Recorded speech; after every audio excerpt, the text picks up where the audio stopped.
Orientation na kami.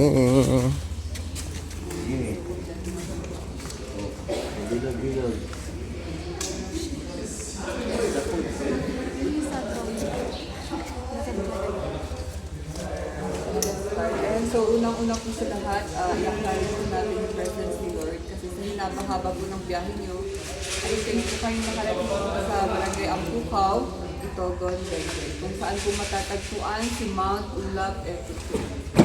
So, salamat po sa pagpili sa Mount Ulap. Ako po si Rojane. Doming, Doming, So, sila po yung ating mga kasamahan sa ayaw at gusto ninyo. senior na kami. Pag naghirap, kayo ang bahala. Mas walang kayo sa amin. So, lahat Oo naman. first timers na akit ang Mount Ulap. Pero first time. First time na. Ako mabebe. Ayan, so si Mount Ulap po ay mayroong 9.1 kilometers. Starting na po yan dito sa registration area, going po sa ating exit point. So yung ating exit point ay matatagpuan pa sa Sitio Santa Fe. So ibig sabihin nun, iba po yung ating exit point at hindi na po tayo babalik dito. Ayan, so sa 9.1 kilometers, asahan niyo po talaga na ito ay mahaba-habang lakaran.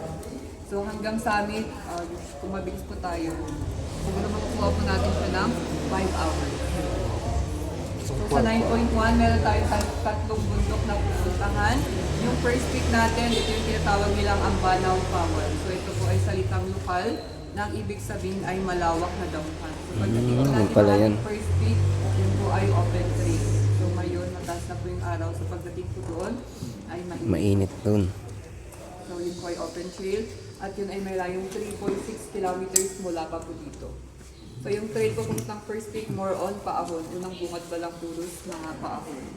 Yes po. So pagdating po natin ng ating second peak, since overnight po kayo, ang priority pa rin po sa bato ay ang mga day hike. So huli po ang overnight na magpapapicture sa may bato. So kung matapos na po lahat ng overnight doon, tayo na po yung susunod. So sa bato, bawal po tayong maghang ng paa, ang 1-foot stand, tsaka ang jump shot. Kung sino ba po yung gagawa noon, shoot to kill. Patay. Buti hindi ako nahuli dati. Naghang ako doon ng pa. Bukas po ng madaling araw, mga 5 a.m. po ang call time.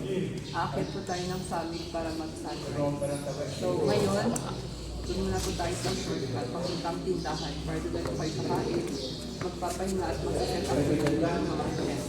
Para silang di mag-tulog. Or your dinner. Ayan, so bukas, ang break camp po natin, alas 8 ako. Yes po. 8 o'clock a.m. Dapat nag-aayos na po tayo ng mga set pababa. Kasi darating na po yung day hike. Ayan, so yun lang naman. Ang pinaka-problema natin sa taas, please lang po yung basura natin. Wag po natin itapon kung saan-saan. Please no trace po tayo. And dito rin po sa Baguio, the whole Baguio, and dito rin po sa Itogon, isa na siyang smoke-free at vape-free tourist destination. So nire-discourage po natin ang paninigarilyo at pag-vape sa trail. So kung gusto ko mag-sigarilyo or meron man po, may mga designated smoking area.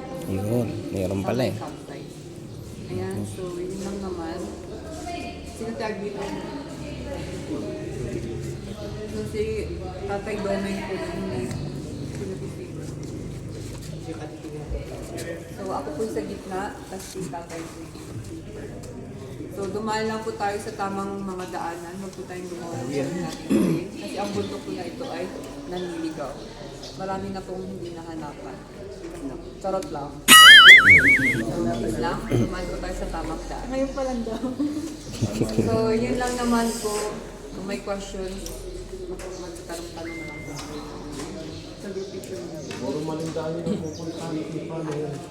Itatama natin yung araw. Yung tao yata yun. May tao po yun.